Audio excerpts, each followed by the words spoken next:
This is Eric Rutan of Cannibal Corpse. You are listening to the Scars and Guitars podcast with Andrew McKay Smith. G'day everybody, thanks so much for joining me. I truly appreciate it. I've got a killer conversation to share with you featuring Chris Basile from long-running New York death metal titans Pyrexia. Now the catalyst for the conversation is the re-recording and the re-release of the album from 1997, 25th anniversary as a matter of fact, System of the Animal. You're going to hear a tune from that album rather soon, but I need to tell you about some of the other things that you can expect to hear throughout this chat. Chris talks about the long-running, and I'm going to call it success. I mean, any band that's been around for as long as Pyrexia deserves to be called successful, even though it's been a bit of a hard graft, no doubt. But we also cross over into social and political commentary, and I think that is the equal of the musical conversation in this chat. Now, as I mentioned, we will hear a tune from the album System of the Animal. I've selected Purging the Nemesis for your listening pleasure. Of course, that's only for you people on the podcast apps. For you YouTube people, you know the drill. I can't play bloody music lest I get a copyright strike. So we're going to cut to the conversation as soon as I finish talking here. For all you people on the podcast apps, enjoy. Here's Purging the Nemesis. Let's go. Brother. Hey, what's going on, my friend? Mate, it's a very early in the morning here. It's a crisp, I don't know, being in New York, you'd probably laugh when I say it's about 15 degrees, but Celsius, that is, not Fahrenheit. So it's probably something resembling your summers, but still it's bloody freezing for us. All right, it's early in the morning. You say 5 o'clock, 6 o'clock in the morning? Yeah, 5 a.m. Yep, 5 a.m. indeed. Right. Yeah, I'm used to it, though. Yeah, I'm used to it. I just saw Emperor last night as well, just up the road, and they were very good, mate. So got a bit of energy from that. Oh, that's sick. Well, nice to meet you, man. Thanks for having me out here. Yeah, nice to meet you too. I've been following the band, I wouldn't say closely for a long time, but I certainly were aware of you courtesy of Metal Maniacs, the magazine. Oh, great. From back in the day, and as a young fella not having access to a lot of funds, you couldn't buy a lot of CDs, and then there was the Napster revolution, but then the streaming thing has allowed me to become a bit more familiar with your back catalogue, if you like, and just congratulations on crafting such wonderfully heavy, brutal music. It's just been a joy to listen to. Thank you, man. Thank you. Yeah, great stuff, yeah. So what's the motivating factor behind sharing the album all over again, System of the Animal, and re-recording it for its 25th anniversary? One of the reasons, I guess, because we can, and I don't know, it's kind of bored. We have an album that just came out about 16 months ago, and it's really not common to put out new material, so close together. But I'm in a situation right now where we have our own studio, and I pretty much do this full time, and I find myself with a lot of time on my hands these days to, continue working and continue putting out stuff. So one of the things that came to my head is we just did this last album, Gravitas Maximus, with Demigod Studios, and I was really finally felt we achieved like a production I have been searching for, and really haven't been able to get for most of the material we put out. So it happens to be the 25th anniversary of System of the Animal. And that album came out at a time in 1997, 98, where it was on a small, tiny Denmark label. Unless you were like a hardcore Pyrexia fan back then, you probably didn't get your hands on it. And since then, it's never been released in any streaming format, any replication ever since the early days. So it just seemed appropriate. I was looking for a project to do in the downtime. And I said, you know what? Got the new lineup, new singer, much heavier. Love this Demigod production, 25th anniversary. We have our own studio. Let's do this. Let's re-record the album and let's put it out again. So that was basically what started it. And, I'm really glad with the results. I'm happy we did it. Have you received support or otherwise from some old fans who love all of the blurps and squeaks on the original? Well, that's it. See, it's a very small, that's another reason I redid it is because it was 25 years ago. That's a whole different crowd was around back then. Half the kids that listened to death metal weren't even alive then. So it really did not get any exposure back then. There's definitely some diehard old cats that, like I'm the same way, want to see things kept in their original form and don't mess with it. And, I get that. And I definitely respect that, but it's such a small portion because it was not really properly released. It came out on a Danish label with no distribution, small pressing, no internet back then, not streaming now. It just felt like it's, again, like we could reintroduce to newer fans that don't really understand our background and, some of the work we did. Were you tempted to, I'll be honest, I haven't heard the original, meaning the one that was recorded 25 years ago. You haven't, right? No, never. No, most people haven't. Most people haven't. That's how I feel. Yeah. Well, I mean, it was a great idea to remint it then. But were you tempted, or did you redo some of the songs differently, so slightly different arrangements or lyrics, that sort of thing? We kept it pretty much straight to the barrel because I know there would be some critics out there. But again, we used a completely different vocalist, which is much more guttural and deep, which gave it a completely different feel, 100%. And the difference is in this one, you can hear the riffs that I'm playing, where back in 1996, when I recorded it, 97, it sounds like a mush. I mean, some of the things stand out, but the faster riffs, you really can't tell what's going on. So just being able to play them and actually articulate them and hear them, I think really put a new, fresh spin on the whole thing. Tell me about the opening spoken word section from the first song there. Was there it's taken on a very different context in 2025, hasn't it? 2023, gosh, we're not that far ahead yet, are we? Not yet, but yeah, you're right. Yeah, it's interpreted very differently these days, isn't it? Commentary like that. I would say so. The world today might appreciate that, though, even though it was 25 years ago. There's people in the world today that just want to see hate, that just want to see people fight each other over differences, whether it be race, culture, ethnicity, sexual orientation, whatever it is. They just want to see you at each other's throats. And that's nothing new. I mean, people going through it today might feel like, oh, this is a turn of times. And no, it's been going on forever. Dr. Seuss wrote a book about it with, one group of guys had stars on their bellies and another group didn't have stars. And they fought. And this one genius came into town and was selling stars to the people that wanted and wiping the stars off the other people, just basically keeping them fighting and spending money.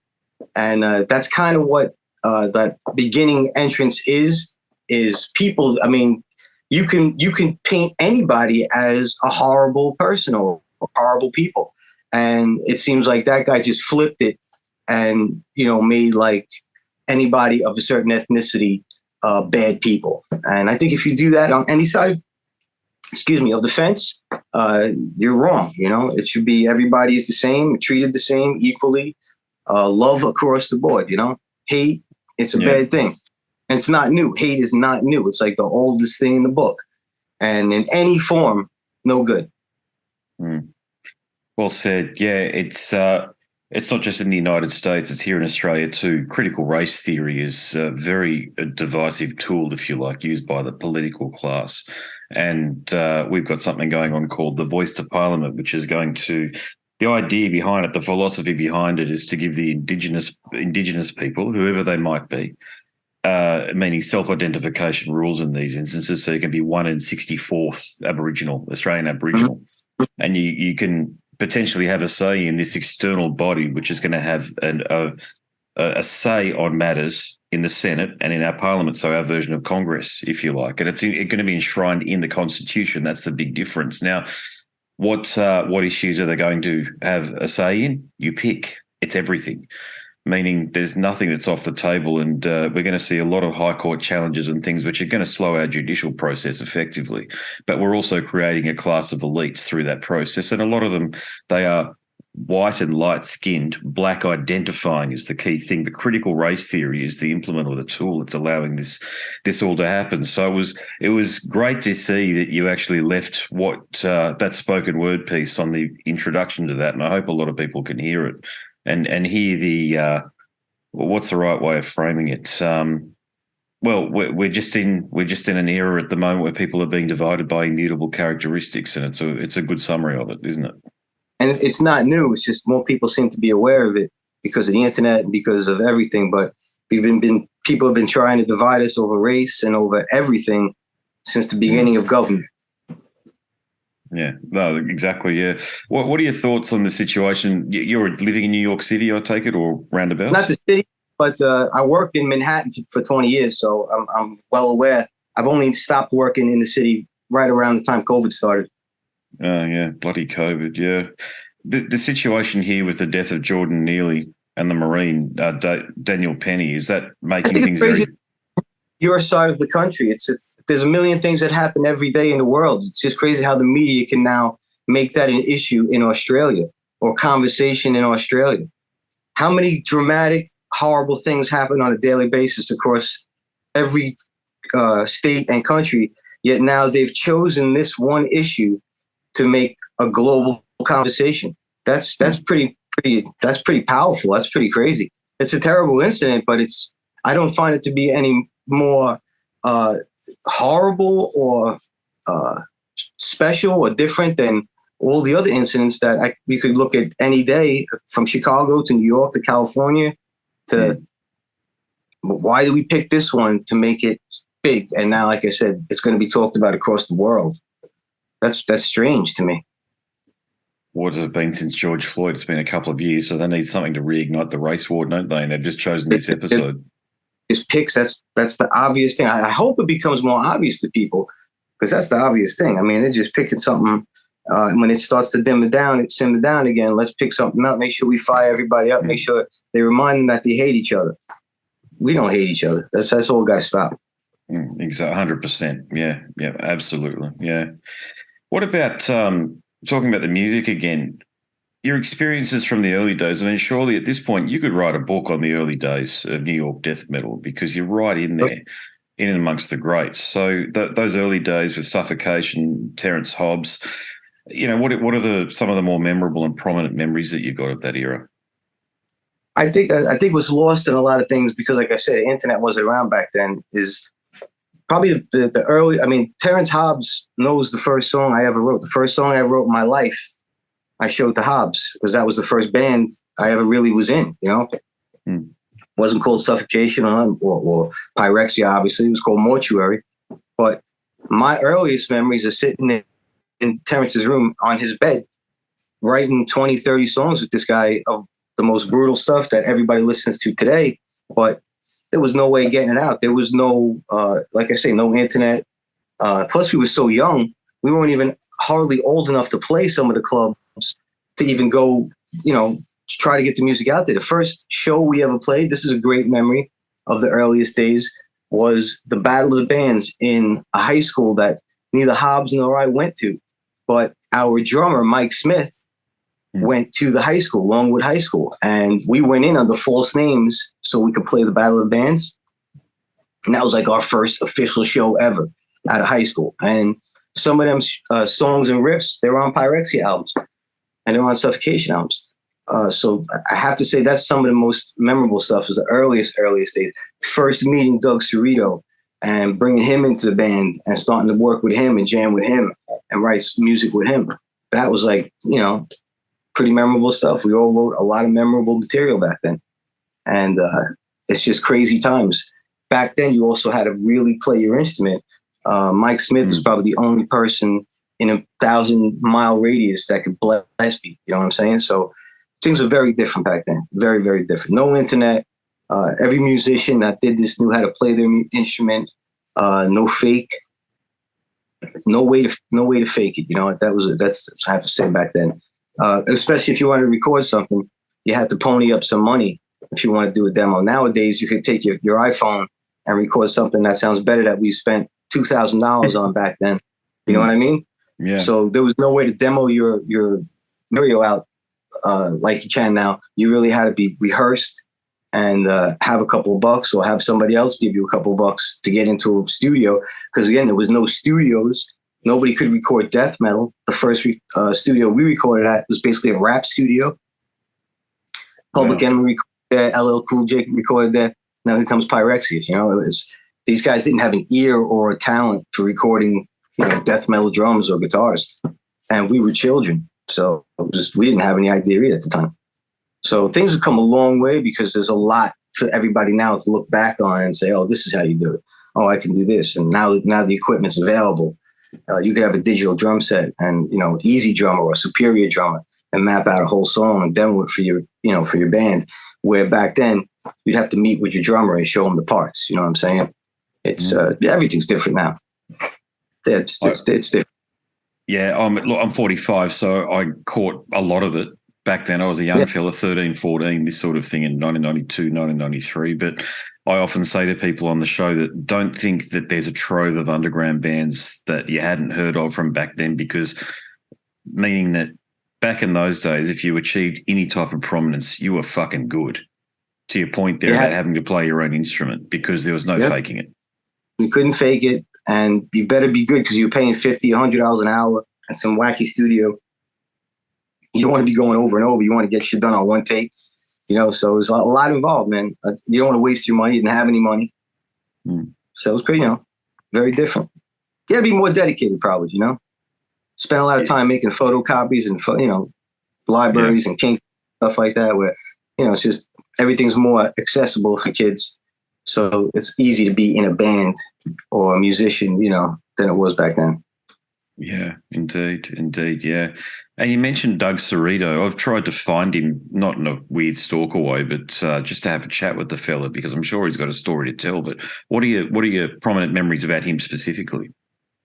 Just a great guy, great musician, funny. Definitely keeps to himself, though. He has no interest in doing something like this. You know what I'm saying? He would have no interest in, I'm trying to get this record out there, so I'm willing to talk to anybody, that wants to listen to me talk about the record. Where he just doesn't have the chance to do that. He probably still enjoys writing, and, he's got great recording studio, himself. But, I see him from time to time. He comes to Pyrexia shows. I see him at events. But as far as he just keeps to his own little, very small circle. And, but he's very, like I said, I have a great time when I do hang out with him and laugh about the old days. And he's good. Yeah. He's good. Sweet. Yeah. I listened to another one of your interviews in preparation for our chat, and you're talking about how to bring in another member is really about bringing in someone who can contribute energy to the situation. So have you found those people? No. And actually that's again, it's conversation we were having. We had some practice last night. We got a couple of things coming up. And that's the hardest thing. It's if you were less of a guitar player, but you brought such a hard dedication and energy, you stay in this project the rest of your life. I don't care if you came down and you were the best guitarist in the world, but all you want to do is show up 10 minutes before a show, not assist in the real work that playing a show is not. That's 30 minutes. You know what I'm saying? It's the hours and the other stuff that goes into it that you really need help with. You know what I'm saying? And if you're not willing to do that in this band, then it's really probably not the situation for you. We have a family, really look out for each other situation here. So when someone steps in, if they don't gel with that and it doesn't work like that, it usually doesn't work out. We don't look for fill-ins or studio musicians to come help play. If you're going to join or be with us, it would be more come join us, because it's more. Look, the joke is, how long can you sit in a van with someone and laugh and not be annoyed by the other person? Yeah, that's you know what I'm saying. So a lot goes into it.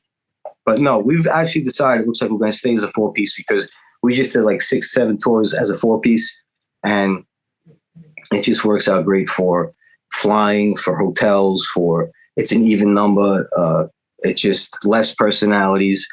It actually works out great. We're actually tighter, I feel. So it looks like we're going to stay like this, at least for the time being. Yeah. Do you find that you really miss having the second guitarist when you're in those situations? So therefore, do you have to use backing tracks in the best possible way, because the music's very intricate at times? Well, you don't get your harmonies. Leads are difficult because you might, things will drop out. We have certain things where two guitars are doing, there are a couple of songs actually that are not played in the set list. So that is an issue at sometimes. But again, it's just so difficult to bring someone in It's like, it's really always akin to like getting married or dating. It really is like, has to be the right person, you know, in the right situation. And you've succeeded and achieved despite all of this. Now, I'm a musician too. I've been in tons of bands and been playing for the better part of 25 years now myself. And it's when you have the wrong person in the band alongside of you, and you are just forget about even packing up the PA, putting it together, getting all of that stuff sorted. Yeah. But when you're on stage and they're just not enthusiastic about playing in front of people, and they're making mistakes, basic mistakes, different mistakes every gig, it's one of the most frustrating things, isn't it? That, as well as like if you present like a giant tour that you've been really working hard and they don't get excited, and they're like, oh, they're not on the same page as like with the enthusiasm of that level. You know, you get on a huge festival and maybe they don't answer your text back, or they don't seem like they're disinterested on what you find very big. You know, it's things like that where I see, you know, maybe that might be not the right fit for you. If those things aren't big deals, or it's not something you feel like, if we have a video shoot or something and you have a hard time fitting that into your schedule, then maybe this isn't for you. You know what I'm saying? Because that's kind of a priority for what we're doing right now. So it's things like that. Yeah, absolutely. Yeah. So what are your thoughts? Well, you've been going now for, gosh, what are we talking now? It's going on 40 years or thereabouts, almost close, isn't it? Really, from well, when not that long. I mean, Christ, I'm not coming up on 70, but it probably close to like 30 years. Yeah, 1990. So what is that? 33 years. 33 years. Yeah, but I'm talking about from when you first started playing music and the like, and then. Oh my God. Yeah. 12 years old, you know? Yeah, 40 years. Look, if you could go back and give yourself any advice now when you first started, you know, those Genesis years when you're coming through, meeting people, working out who you want to play, who you need to play with based on all these things that we just talked about, you know, what advice do you think you'd give yourself? All right, 100%. And I say this to people a lot. I spent a lot of time, like I said, I worked in the city for 20 years. If I could go back to talk to young Chris, I would definitely say, do not take. Now, again, I not say do this for everybody, because don't try to be. I'm not going to go tell you to be a professional baseball player if you can't throw. You know, if you can't hit a fucking 90-mile pitch. But if you really got the skills to be a baseball player and you believe it and you can hit that pitch, go for whatever it is you're trying to go for. Because I definitely held back and did not go after Pyrexia full on. I was too worried about having a career and supporting a family and worried about bills. Where nowadays I would say, fuck that. Any monkey can make money. You will figure out a way to survive unless unless you're a bum. That's when you don't pay your bills, if you're a bum. You're not a bum if you're trying to hustle and make your band big and do all kinds of shit. You're going to find a way. So I would have told myself, don't go for the career. Stick with Pyrexia or whatever musical endeavors you want to follow, and go at that as hard as you would if you were studying to be a surgeon. Yeah, that's very true. Yeah, all or nothing sort of attitude. All or nothing. Why you wouldn't? I always do it the opposite. Would you try to be a surgeon part time? I want to be a surgeon, but I'm only going to do it maybe every couple weeks. I'll read. I'll study once a week. No, you got to go in, man. You're going to be studying all day, every day. Internships, tired nights, long nights. You know, I akin that to being in the airport with layovers. It's not going to be all peaches and cream. But if, how long does a doctor study and intern and do rough shifts before he's got his own practice? 12, 15, 16 years, right? Before he's got his own practice and he's doing his own, and forget Precisely. about it. Yeah. You know Long apprenticeship. Why wouldn't you put the same thing into anything you do? People put it, bands and music, like it's not going to happen. So they put it as this side thing. And to myself, I would say, don't do that. Unless for you, it's a hobby, then keep it as a hobby. But for me, especially at this age, it's kind of hard to fake that I've dedicated my life to this. So I could have just told myself at 18, hey, Chris, you're going to dedicate your life to this. Go hard. You know what I'm saying? Yeah. So I would have done that.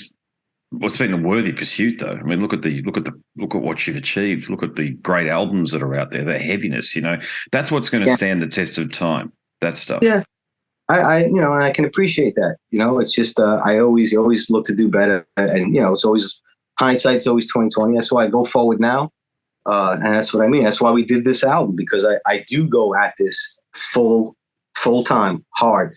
Talk to any interview, put out record.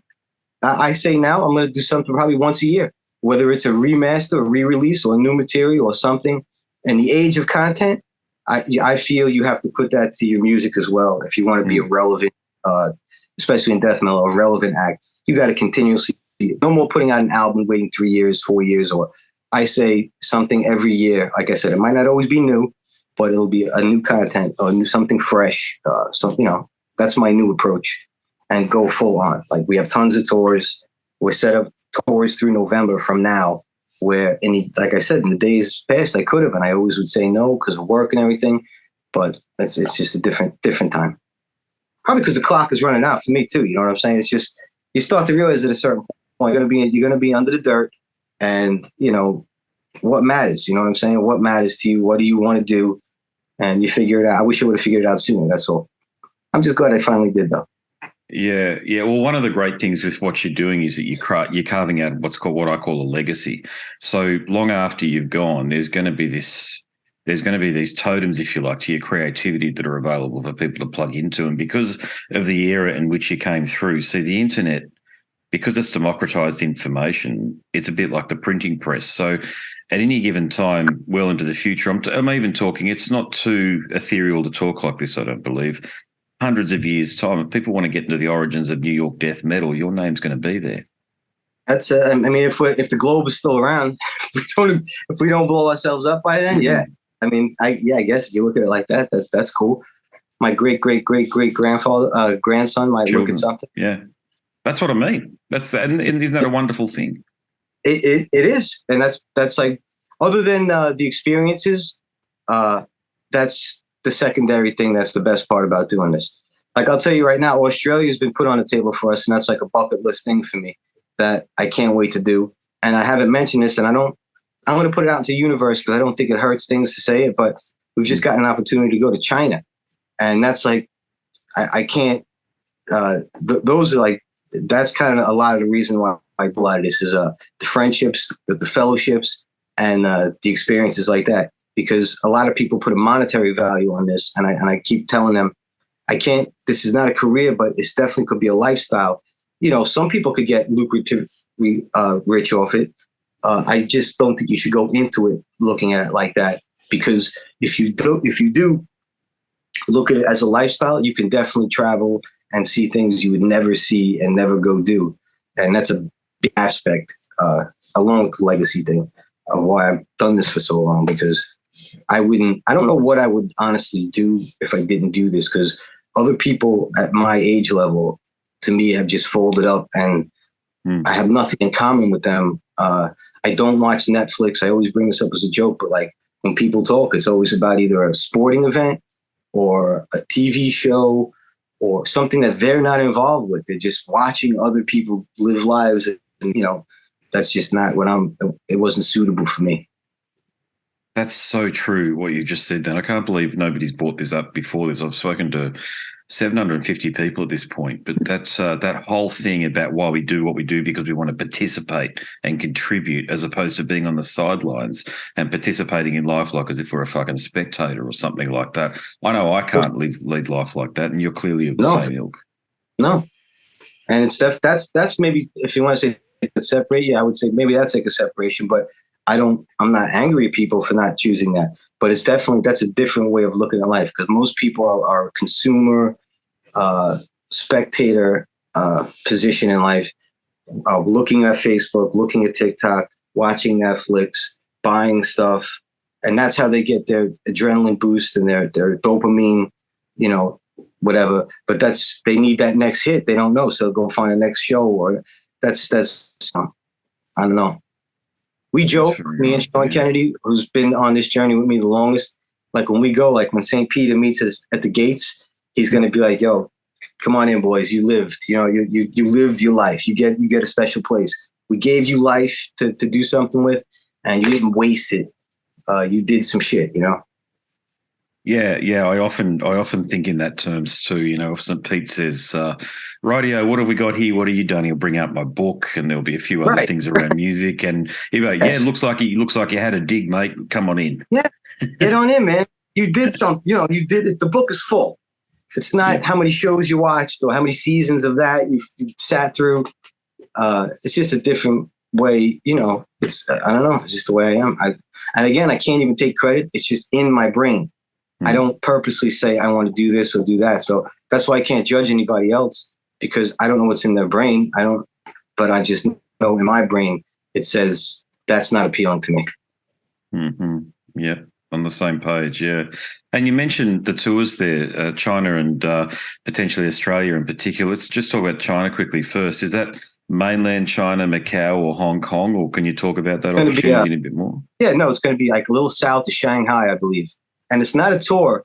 It's actually it's a one festival. It's a 2-day deal in October that we're actually waiting an invitation from the Chinese government, which is to me like pretty cool. You know, I think that's kind of cool, even though it's scary. You know what I mean? I know China's a crazy place, but Sean was lucky enough when he was in internal bleeding to go to Russia. And that's off the chart. That's off the blocks for me now. I'll never go to Russia because of everything that's going on right now. And that would have been a place I would really have liked to go. And China, I feel that if I don't go soon, I don't think anybody's going there soon, because I don't know what's happening. You know, I don't know, you know what I'm saying? Taiwan, who knows what's going on? Oh, God, yeah. Well, Taiwan could be next, unfortunately, with the way That's things are going. And we live in a very, very dangerous time at this particular juncture, don't we? Yeah. Again, to bring peace to people's mind, we have always been on a dangerous time. Just think we were at the verge of nuclear war. We were at times when we were dropping nuclear bombs. We went through Vietnam. It feels, because we're living through it. I always try to frame this for people, because it can get overwhelming and people can get all, oh, I don't care. This is the worst time. Humanity is very messy, and it's a constant give and take with good and evil and yin and yang, whatever you want to call it. But I can't find you a period in humanity where it's been peaceful, like we want it to be, like we imagine in our minds how we think the world is going to be. Think of the Middle Ages, think of the early world wars, think of the civil wars, think of the Revolutionary War. There's just so many. It's just the way it is. And we're going through our block of history of what ours is.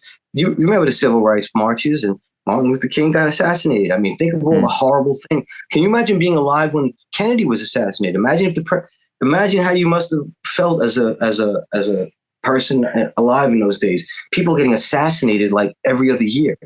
You know what I mean? It was like a time people were getting assassinated, right? So I feel it's 20 years, 100 years from now, there'll be something else going on that'll seem like it's the worst ever. And I don't think it'll be then like it isn't now, like it wasn't then, because we lived through Hitler. We lived through all this terrible stuff. So it ain't worse than that right now. It's just we're actually creating these problems. Like we don't even, like it is so peaceful. We don't even know what to do. The powers that be, like, we got to fuck shit up. We got to hate more because it's too good right now. It's almost more of that, I think, because it's not that bad. We've got everybody's got to take a deep breath, stop hating each other, stop focusing on, like you said, you're talking about a subway attack in my city on the other side of the world. That's manipulation. Once everybody sees through that, we'll have another maybe period of some peace, because it's not as bad, I don't think. We had the Iraq War. I could go on and on, right? It's constant. It's always. Yeah. It's always the Twin Towers down. It's just always. It's just bang, bang, bang. It's just this is our point in history where we're dealing with. This is our hate and bullshit we got to live through. Yeah, united we stand, divided we fall. The old saying. It's very true, and they know. Yeah, well, big tech. I just would like to know. There's some governing force, whatever it might be, that is uniting, say, the Democrats and big tech, and even some of the Republicans as well. But the majority of it comes from the Democrats. Yeah, although you've got over there. I mean, it's hard not to see. Unfortunately, this is what I say to my American friends: is that American domestic politics is so powerful it influences international global affairs, you see. So when the Black Lives Matter movement happened, for example, you had Black Lives Matter marches here, for God's sakes, yet it was nothing to do with us. That's my point. That's why I used to tell everybody here, and I tell people in America, I don't feel it's anything organic. I believe that's why I would see it in France. And I'd say, why are they rioting in France over what happened here? That's, to me, that's the globalists. That's a globalism thing where they want. No, you're right. It is a globalist issue. It's the globalists. Yeah, no, you're on point. Yeah. They want unrest, and they pick an issue and they say this is going to be the issue, and then then it's like, now go, and then people take to the streets, and some of them are just misled. Some of them are want the discourse, but either way, it's not good for anybody. I mean, that COVID thing, like it or not, killed and hurt and destroyed so many people and so many lives. I was on tour when it happened, and I was going from clubs, like hearing rumors like there's this thing going around that like the tour might be canceled. I'm like, what? What do you mean? And like, as it would get closer and closer to cancellation, like I said, it got canceled. The shelves it was like end of the world stuff. The shelves were empty. The toilet paper thing started happening. And I don't know about how people feel. I mean, but here we are at the other end of it. And I don't know what happened. I feel like somebody put a fucking pillowcase over my head, the shit out of me, and left me in a fucking alley somewhere. And I'm like, I get up and everybody's acting like everything's normal now. And I'm like, what the fuck just happened? I look at my watch and 3 years are gone. And I'm like, I feel like I don't know what happened. I don't know what that was. I don't know what that was, man. I don't know what happened. COVID was very, very real, but as they say, never let a good catastrophe go to waste, and the left certainly didn't in their various jurisdictions, New York, California, the state of Victoria, or even here in Queensland, through government overreach, through the lockdowns, unelected officials telling people what to do and how, instead of communities coming together and supporting the vulnerable, which is the way Sweden managed it. I believe Florida did something similar. But, yeah, it became a pit contest and a political contest of whose ideas were better, and meanwhile everybody in the middle was suffering. Yep, that's the part of it I'm talking about. I don't even know what was right or wrong. I just know that both sides were fighting, and us in the middle were suffering, and they went on for so long. And I'm just glad it's over. And that's another reason I suck up every second of oxygen of life, because look how quick that was taken away from all of us. Who knows when the next one's in my mind? The next thing around the corner where they say again, boom, you're not allowed to do this, or you're not allowed to go travel here or travel there. So I don't stop. God forbid something like that happens again. Yeah. Are you friendly with John Joseph from Cro-Mags at all? No, I don't really see. He's a couple years older than me. No, they live in a different area. Different. I had a really good chat with him just after the COVID thing. Oh no, actually it wasn't just after. It was the end of last year. But anyway, we dived into the COVID hysteria, let's call it that. I got a strike on YouTube because of it. So YouTube because you get 3 strikes, as you're probably aware with YouTube. Yeah, right. They gave you the strike, but Spotify carried it. Spotify carried the episode and allowed it to. Well, it's still up, but the point is that we talk about what sort of messages are getting out there. Someone being restrained and then dying on a subway in New York City, becoming big news over here in Australia. Big tech, the narrative, they choose the narratives that get out there, don't they? And if you go against that just slightly, like what John Joseph and I did, bang, don't do that, otherwise I'll kick you off. Very scary. It's scary times that people don't realize. I mean, thank God you got big voices like Joe Rogan that feels pretty much exactly what I feel on 90% of topics that are out there in the world. You cannot stifle ideas. You cannot dictate thought. It's just the scariest road anyone could ever think that they want to travel down. And the ignorance of getting what you want now to make these things happen could be the demise, because the internet fires up young, unexperienced minds in the masses to do things that maybe they wouldn't normally have done. And the people that want to make this happen are taking advantage of that. Hence, whether you want to believe it or not, I don't know. But from what some of the stuff they talk about TikTok, the Chinese version of TikTok, I don't know if you've seen it, is nothing like the American version of TikTok. They don't allow any of the stuff that we allow on TikTok on theirs. Theirs is purely positive, uplifting. Again, it's communism, but patriotic for them to like their country. Where ours is, hate each other, whose ass is better, let's flash the tits. I'm raising a daughter. I just took her iPad away because she's got she's rocking with the TikTok. You know what I'm saying? Well, I asked her not to do it. It's a crazy thing to navigate, to know what is organically happening out there and what's being done. And you don't want to sound like a conspiracy theorist, but you also don't want to be a sheep and just consume these things they put in front of you where you see a bunch of red flags. So, it's just different times, man. Different times. Yeah, I'm with you. I've got daughters 8 and 9, and I threaten them with the iPad all the time, meaning I'll take it away. Yeah.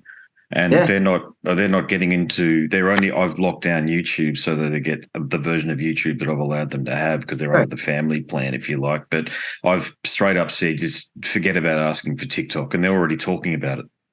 All the friends have it. All the unsupervised friends, I should say, have it. And I looked into it again. I'm not that type of father where I'm just like, no, because it's something I heard or read. We went on TikTok together and looked at it, and I was just like, hell no, it's just too much sexualized content for a younger person where it's just gonna take you, in my particular opinion, not down a good safe path. Yeah. No, you're right. You're being a dutiful father. Nothing to do with that. Cut this out. I'm trying to promote an album here. You're gonna have all the kids under 20 hate me and say, "Fuck this old man. We want TikTok." But no, you're safe, Chris. My when I look at YouTube, the analytics on YouTube, my audience is between 35 and 65, mate. So they love this stuff, mate. This is because they're. I'm just saying, you don't know what you can say anymore. You say the wrong thing. It's like people, you're the bad guy. It's just that's why it's a strange time. I swear to you, it's so funny. A friend of mine who is just really enthusiastic about the band. He's become part of our crew. He's like, you guys don't have a TikTok page. This is like maybe 2 days ago. I was like, no, we don't really have that. He's like, let me make you guys a TikTok page. I was like, all right, go ahead, man. And he's out there doing that. We got a Pyrexia TikTok page out there.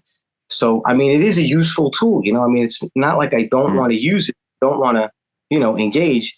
I just, it's just not for the younger, I would say. I would say it's the only thing. I'm not saying it's a Chinese conspiracy thing. In my thing, it's just my kid is too young. I don't want her on there. That's basically my thing. Definitely a tool of espionage too, because of the reach that it has into the rest of your devices. See, when you dive into the fine print, and again, Joe Rogan's spoken about this, but they've done it, and it's all of your connected devices on these iPhones. It records keystrokes as well. So there's no question it's a tool of espionage on behalf of the Chinese government, and they just threw probably billions of dollars into ensuring that the algorithm was something that was the best that had ever been created insofar as obtaining and working its way into the way in which we lead our lives in a digital sense and obtaining that understanding, if you like. So I've had it. I'm not signed up to it, but occasionally I'll sort of log in because there's some interesting things, frankly, that are on there. But and I can't get it anywhere else. They're not reposted on Instagram or YouTube or whatever. But, all of this stuff that we're talking about, this is all what I often say. If you're an adult, these things affect you regardless of whether or not you want to believe it or not. Okay, so you can choose to lead your life with your head in the sand. And what I find is musicians like you, Chris, you've always got a nuanced take on these matters. And that's really important because music it's a bridging mechanism, if you like. It makes us feel better about these. It enhances our lives. I could tell you one thing to make you feel better. I see a picture of somebody, like always shows a picture of somebody on a toilet with their iPhone or like their phone, they got their head down on the toilet and everything. And we all do get affected by the social media. It's just a more advanced method. I mean, you could probably remember these days, there used to be a magazine rack in the fucking bathroom where you sit on the toilet magazine rack, right? You read the magazine and there would be advertisements for your cigarettes and for your beer. So we've been subjected to, or any article you read in Time magazine back then, you might not have known was perpetrated by someone that wanted you to read that article in Time magazine. So it's just on a much faster, far-reaching level, I think, with the internet and the phones. But I really believe, again, people used to get the morning paper every day. They'd sit there, husband and wife would be sitting at the table, both with the paper in their faces, not looking at each other. The kids eating the cereal, staring at the cereal box, reading that. We were still that type of human side of things. It's just that now it's just sped up. It's slicker. It's glossier. It's more enticing. There's more ways for them to make money out of it. They bring you in more. But I really think the general idea has been going on since Mad Men, since that, the earliest days of advertisement. Yeah. And it's just human psychology, man. When they used to flash the subliminal shit in the movie theater, it's just, they were always doing something to us. You know what I mean? Yeah, they were always messing with us. Yeah, always. Agreed. Yeah. Always. Yeah. Mate, I'll make this my final question for you, and it's something that you've already mentioned, but us here in Australia, have you had a lot of messages and mail from us over the years? Oh, absolutely, man. Australia is definitely, I feel very akin to America. I have, actually, Josh Barron, who used to be in Suffocation for the first two.